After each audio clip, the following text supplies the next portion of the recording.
না।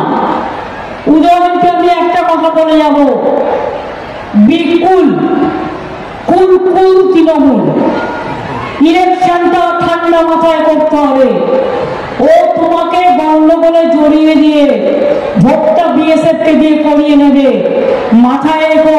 ভুলেও সেটা করতে দিও না, ভুল করতে দিও না, নিজেকে আগে থেকে তৈরি রাখো, মাথা ঠান্ডা রাখুন, শান্তি বজায় রাখুন। আর প্রশাসনকেও বলে যাব, 19 তারিখে এখানে ইলেকশন, 17 তারিখ 5টার পর যেন কোনো মিছিল কোনো প্রশাসন যেন না হয়। এটা ইলেকশন কমিশনের বিধি। 48 ঘন্টার আগে থেকে এটা মাথায় রাখবেন।